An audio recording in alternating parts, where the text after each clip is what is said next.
السلام علیکم everyone, welcome to Anush info stream. This is me Anush. Welcome to another video. امید کرتی ہوں آپ سب لوگ خیریت سے ہوں گے. آج ہم بتائیں گے حضرت عیسیٰ علیہ السلام اور ابلیس کے بارے میں. ایک مرتبہ حضرت عیسیٰ علیہ السلام کسی پہاڑ کی چوٹی سے گزر رہے تھے. اس وقت ابلیس اس کے پاس آیا اور اس نے کہا، رو اللہ، یہ بتاؤ کہ تمہارا خدا اس بات پر قادر ہے کہ اگر تم اس چوٹی سے نیچے گرو تو وہ تمہیں بچا سکتا ہے؟ حضرت عیسیٰ علیہ السلام نے کہا، جی ہاں، میرے رب کو یہ قدرت حاصل ہے. ابلیس نے کہا، یہ بات حق ہے اور آپ اپنے اس دعوے میں سچے ہیں تو آپ اپنے آپ کو اس پہاڑ کی چوٹی سے گرا دیں. میں دیکھتا ہوں کہ آپ کا رب آپ کو مرنے سے کیسے بچاتا ہے. حضرت عیسیٰ علیہ السلام نے محسوس کیا کہ شیطان لعین انہیں ناجائز وسوسے میں مبتلا کرنا چاہتا ہے. انہوں نے اس سے کہا، لعین، کیا تو چاہتا ہے کہ میں اپنے رب کی آزمائش کروں؟ یہ علیحدہ بات ہے کہ مجھے اس بات کا یقین ہے کہ میرا خدا میری حفاظت کرے گا.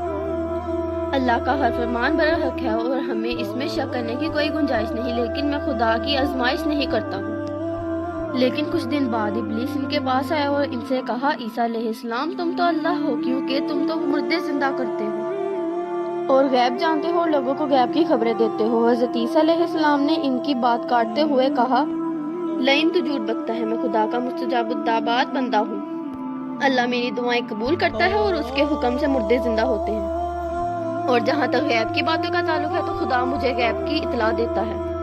میں لوگوں کو اس کی خبر دیتا ہوں. جب ابلیس نے دیکھا کہ حضرت عیسیٰ علیہ السلام ان کے جال میں پھنسنے میں آمادہ نہیں ہے تو اس نے چیخ ماری اور ان کے سامنے سے بھاگ کھڑا ہوا.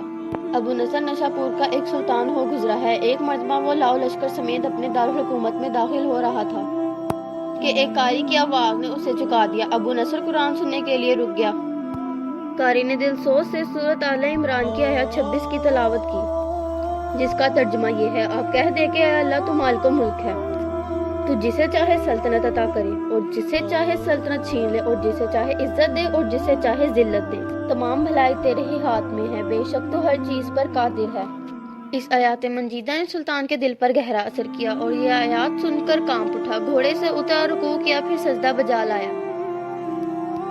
کچھ عرصے بعد اس قاری کی وفات ہو گئی. اس کے ایک دوست نے خواب میں قاری کو دیکھا کہ خدا نے اسے جنت میں عظیم مقام عطا کیا ہے. اس نے قاری سے پوچھا کہ تجھے یہ مقام کس وجہ سے نصیب ہوا ہے؟ قاری نے جواب دیا، میں تو ایک بدکار اور گناہ گار انسان تھا. میرے نامہ اعمال میں کوئی خاص نیکیاں نہیں تھی، مگر اس کے باوجود خدا نے مجھ پر خصوصی کرم کیا اور مجھے یہ مقام عطا کیا.